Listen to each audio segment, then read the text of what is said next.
ನಮಸ್ತೆ ನನ್ನ ಪ್ರೀತಿಯ ವೀಕ್ಷಕರೇ, ನಾನು ನಿಮ್ಮ ಡಾಕ್ಟರ್ ಪಂಡಿತ್ ಶ್ರೀ ಸಿದ್ಧಾಂತ ಅರುಣ್ ಶರ್ಮ ಗುರುಜಿ. ವಿಶೇಷವಾಗಿ ಇವತ್ತಿನ ಒಂದು ಸಂಚಿಕೆಯಲ್ಲಿ ನಾವು ಮಕರ ರಾಶಿಯ ಫೆಬ್ರವರಿ ಮಾಸದ ಮಾಸಿಕ ಭವಿಷ್ಯವನ್ನು ನೋಡೋಣ. ಮಕರ ರಾಶಿಯವರಿಗೆ ಫೆಬ್ರವರಿ ತಿಂಗಳಲ್ಲಿ ಸ್ವಲ್ಪ ಮಟ್ಟಿನ ಆಕಾಂಕ್ಷೆಗಳು ಕಾಣುವಂಥದ್ದು, ಮನೆಯಲ್ಲಿ ಶಾಂತಿ, ನೆಮ್ಮದಿ, ದೈವಾರಾಧನೆಗಳು ನಡೆಯುವಂಥದ್ದು, ಕೌಟುಂಬಿಕ ಕಲಹಗಳನ್ನು ತಾವು ದೂರ ಮಾಡುವಂಥದ್ದು ಮತ್ತು ಹೆಚ್ಚು ಹೆಚ್ಚು ಶುಭ ಸಮಾರಂಭಗಳಿಗೆ ತಾವು ಭೇಟಿಯನ್ನು ಮಾಡುವಂಥದ್ದು, ಪ್ರಯಾಣ ಮಾಡುವಂಥದ್ದು, ದೈನಂದಿನ ಜೀವನದಲ್ಲಿ ಯಾವುದಾದರೂ ಕೆಲಸಗಳನ್ನು ತಾವು ಮಾಡ್ತಾ ಇದ್ದರೆ ಆ ಕೆಲಸಗಳಲ್ಲಿ ಸ್ವಲ್ಪ ಮಟ್ಟಿನ ವಿಳಂಬಗಳಾಗುವಂಥದ್ದು, ವಿಶೇಷವಾಗಿ ಧಾರ್ಮಿಕ ಕಾರ್ಯಗಳಿಗೆ ಹೆಚ್ಚು ಒತ್ತನ್ನು ತಾವು ಕೊಡ್ತಾ ಹೋಗ್ತೀರಿ ಫೆಬ್ರವರಿ ಮಾಸದಲ್ಲಿ. ಮಕರ ರಾಶಿಯವರು ಮದುವೆಗೆ ತುಂಬಾ ಕಷ್ಟಪಡ್ತಾ ಇದ್ದರೆ ವಧುವಿಗೆ ವರ ಸಿಗುತ್ತೆ, ವರನಿಗೆ ವಧು ಸಿಗುತ್ತೆ.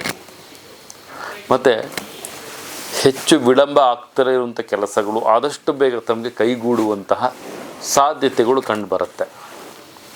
ಆಧ್ಯಾತ್ಮಿಕ ಚಿಂತಕರನ್ನು ಭೇಟಿ ಮಾಡ್ತೀರಿ, ಗುರುಗಳನ್ನು ಭೇಟಿ ಮಾಡ್ತೀರಿ, ದೇಹವನ್ನು ದಂಡಿಸ್ತೀರಿ ಮತ್ತು ವ್ಯಾವಹಾರಿಕದಲ್ಲಿ ಸ್ವಲ್ಪ ಮಟ್ಟಿನ ಬೆಳವಣಿಗೆ, ಮಾನಸಿಕ ಶಾಂತಿ, ನೆಮ್ಮದಿ, ಆರೋಗ್ಯದಲ್ಲಿ ತಮ್ಮ ಮಾತೃವರ್ಗ ಪಿತೃವರು ಸ್ವಲ್ಪ ಆರೋಗ್ಯದಲ್ಲಿ ಏರುಪೇರುಗಳಾಗುವಂಥದ್ದು, ತಮಗೆ ಸಹಿತ ಆರೋಗ್ಯದಲ್ಲಿ ಏರುಪೇರುಗಳಾಗುವಂಥ ಸಾಧ್ಯತೆಗಳು ಕಂಡುಬರ್ತಾ ಇದೆ.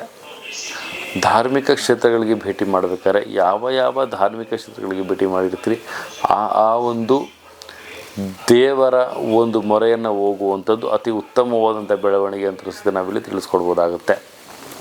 ಮತ್ತು ವಿಶೇಷವಾಗಿ ಮಕರ ರಾಶಿಯವರು ಆದಷ್ಟು ಸಹಿತ ತಾವು ತಾಳ್ಮೆಯನ್ನು ಕಳೆದುಕೊಳ್ಳದಲೇ ತಾಳ್ಮೆ ಜೊತೆ ತಮ್ಮ ಜೀವನ ಶೈಲಿಯಿಂದ ಪ್ರಾರಂಭ ಮಾಡೋದ್ರಿಂದ ತುಂಬ ಉತ್ತಮವಾಗಿರೋದಂತೆ ತಿಳಿಸ್ಕೊಳ್ಳೋದಾಗುತ್ತೆ.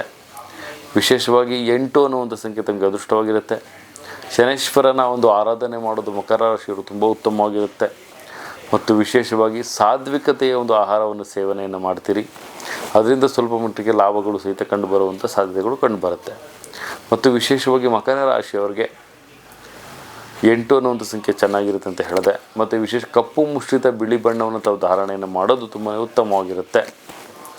ವಿಶೇಷವಾಗಿ ತಮ್ಮ ಒಂದು ಆರಾಧ್ಯ ದೈವವಾಗಿ ಶನೇಶ್ವರನ ಆರಾಧನೆ ಮಾಡೋದ್ರಿಂದ ಉತ್ತಮವಾದಂಥ ಲಾಭ ತಮಗೆ ಸಿಗುತ್ತೆ ಅಂತ ತಿಳಿಸ್ಕೊಡ್ಬೋದು. ಇದೇ ರೀತಿ ನಮ್ಮ ಒಂದು ವಿಡಿಯೋನ ಲೈಕ್ ಮಾಡಿ, ಶೇರ್ ಮಾಡಿ, ಕಮೆಂಟ್ ಮಾಡಿ, ಪ್ರತಿಯೊಂದು ವಿಚಾರಗಳನ್ನು ತಾವು ಮೊಬೈಲ್ ನೋಟಿಫಿಕೇಷನ್ ಮುಖಾಂತರ ಪಡ್ಕೊಳ್ಬೋದು ಅಂತ ಹೇಳ್ತಾ, ನನ್ನ ಆರಾಧ್ಯ ದೇವಿ ಪ್ರತಿಯೊಬ್ಬರಿಗೂ ಸಹಿತ ಸುಖ, ಶಾಂತಿ, ನೆಮ್ಮದಿ ಕೊಟ್ಟು ಕಾಪಾಡಿ ಅಂತ ಹೇಳ್ತಾ, ಸರ್ವೇ ಜನ ಸುಖಿನೋ ಭವಂತು, ಸರ್ವ ಮಂಗಳಾನಿ ಭವಂತು.